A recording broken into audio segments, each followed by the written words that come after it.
nak cerita tentang kenaikan gaji ke RM1,700 yang akan bermula pada Februari tahun hadapan. Betul. Tetapi sebelum tu, apa kata kami nak kongsi kepada anda sedikit bikisan pandangan orang ramai tentang isu ini. Okey, jom kita saksikan.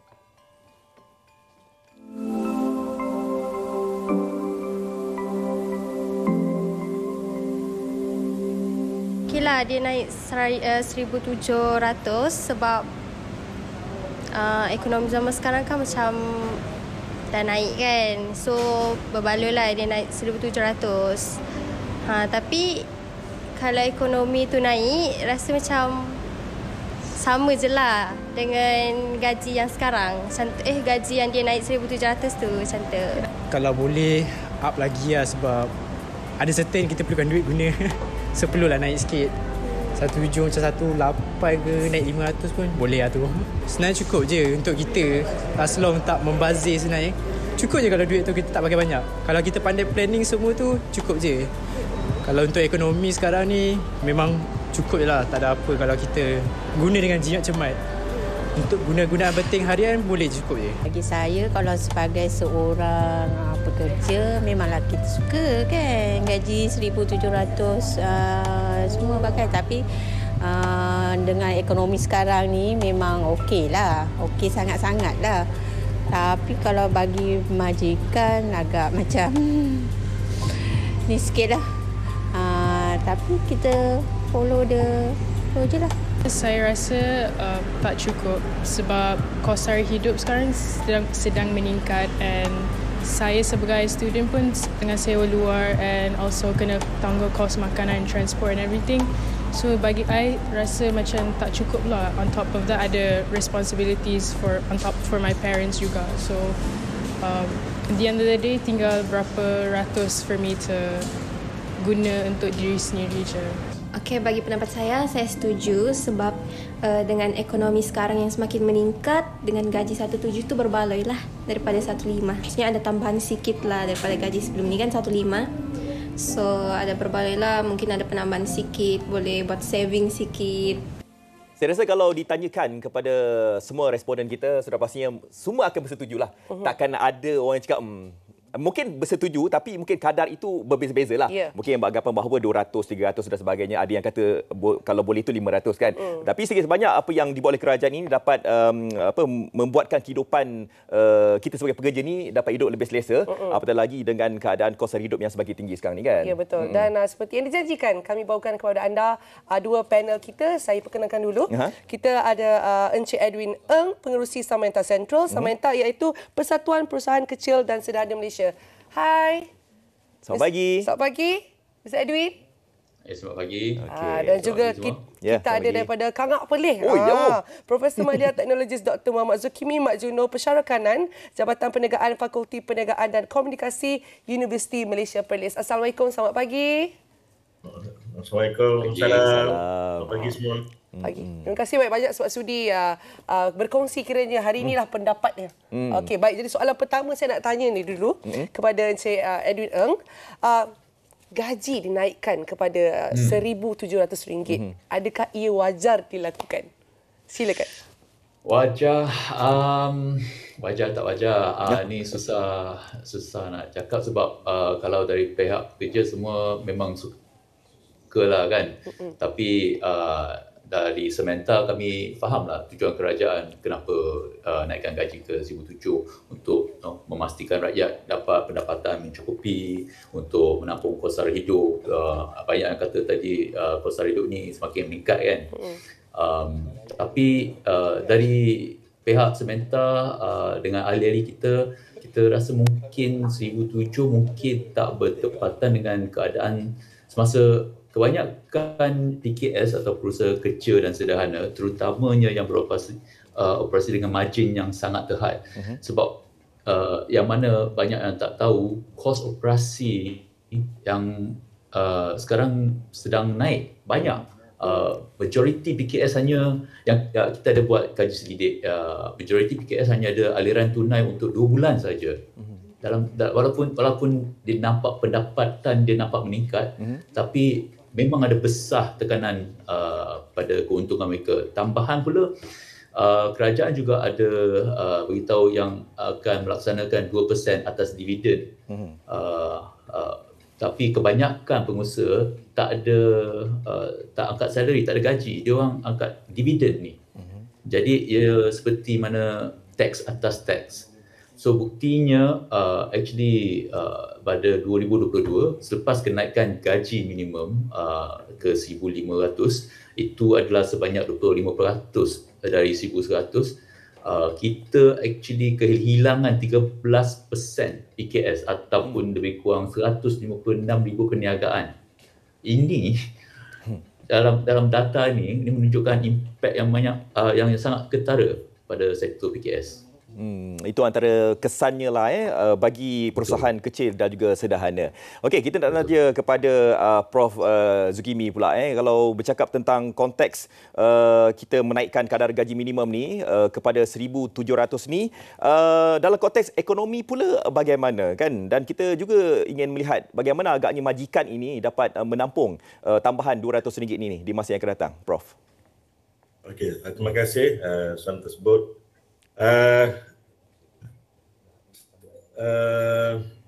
Untuk pengumuman bajet dalam bajet 2025 baru-baru ini oleh DepEg, saya merasakan ramai rakyat rasa gembira lah dengan kenaikan gaji minimum.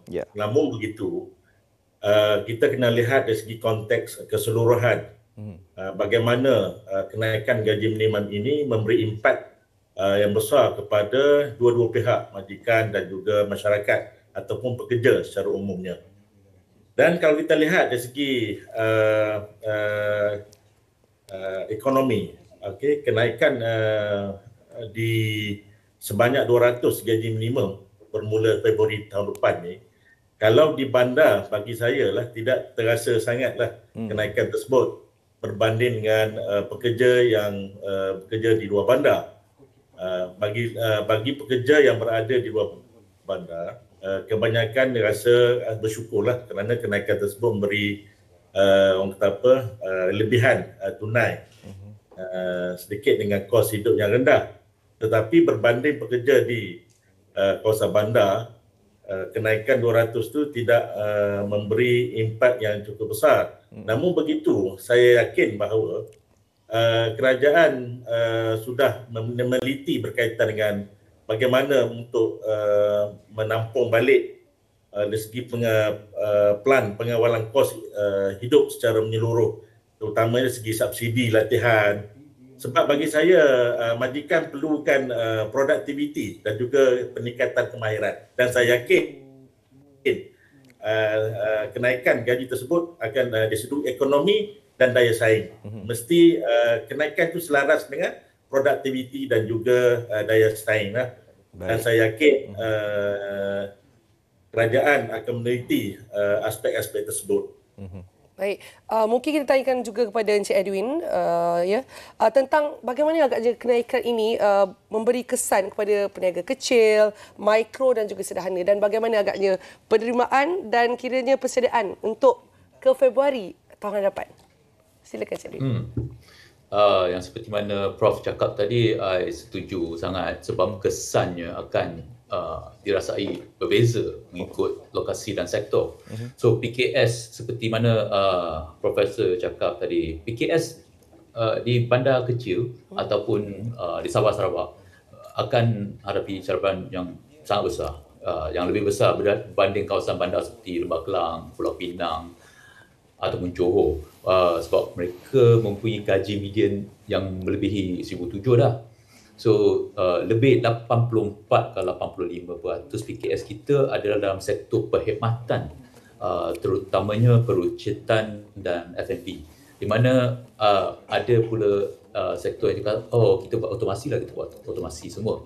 Tapi otomasi bukan penyelesaian yang mudah. Contohnya dulu kan kedai mamak lepas COVID kan ada banyak menggunakan robot waiter kan, tapi sekarang banyak robot tu telah ditolak walaupun kos untuk operasi robot tu lebih rendah. Banyak pengguna yang lebih suka guna perkhidmatan dengan manusia kan, waiter betul. So kaedah otomasi ini guna tapi untuk setengah sektor saja, sebab lebih kurang sektor distribusi atau manufacturing, tapi bukan solusi untuk semua sektor lah. So akan memberi kesan, saya rasa cabaran yang sangat besar lah untuk bandar kecil. Prof, kita lihat belanjawan yang telah pun dibentangkan PM kita mengatakan bahawa gaji minimum ini akan terus dikuatkuasakan pada bulan Februari 2025. Jadi adakah masa untuk pelaksanaan tempoh ini begitu sesuai sekali? Adakah mungkin kita memerlukan sedikit masa lagi untuk bagi pihak pekerja sendiri, bagi pihak majikan sendiri, mereka ni nak mengadaptasi tentang perkara ini? Adakah perlu masa yang lebih lagi ataupun tempoh Februari nanti adalah masa yang sesuai untuk pelaksanaan tempoh ini, Prof? Okey. Bagi saya masa itu tidak memberi orang kata impact sangat. Yang paling penting bagi pandangan saya bagaimana kerajaan mengimbangi kesan kenaikan gaji minimum ini terhadap kedua-dua pihak, sama ada majikan dan juga pekerja. Dan yang paling penting adalah bagaimana kerajaan mengawal kenaikan tersebut melalui beberapa langkah penguatkuasaan. Contohnya, kita tahu bila naik gaji terus akan memberi kesan kepada inflasi. Bila ada kedudukan cash yang lebih, maksudnya memberi tekanan kepada inflasi. So oleh itu majikan akan memindahkan, sepastinya akan memindahkan kos tambahan tersebut kepada pengguna melalui kenaikan harga produk ataupun perkhidmatan. So dengan ini kerajaan sesungguhnya harus mengukuhkan penguatkuasaan dari segi pengawalan, dan juga bagi saya pelaksanaan mengikut tahap dan kawasan tertentu boleh dicadangkan supaya orang kata apa, dapat mengimbangi ataupun pihak majikan dapat mengadaptasi kadar gaji minimum yang lebih tinggi, sementara kawasan luar bandar boleh kekal pada kadar asal mengikut kos sara hidup setempat. Itu pulang pada ni. Tapi walau bagaimanapun kerajaan sudah melaksanakan, tapi yang paling penting seharusnya masyarakat mesti bijak menggunakan peluang ini, kenaikan ini sebagai satu yang memberi sumbangan yang besar kepada produktiviti dan juga daya saing. Itu yang paling penting. Sebab majikan mengharapkan produktiviti yang lebih yang lebih tinggi. Betul. Itu sebenarnya.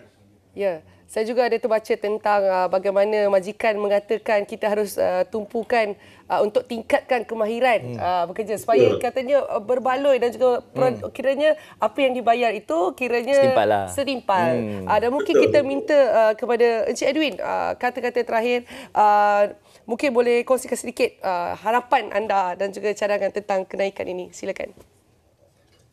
Harapan saya ataupun harapan Samantha actually, harapan sebab agar kenaikan gaji minimum ini dikaji dengan lebih mendalam dan diimbangi dengan inisiatif tambahan untuk menyokong PKS,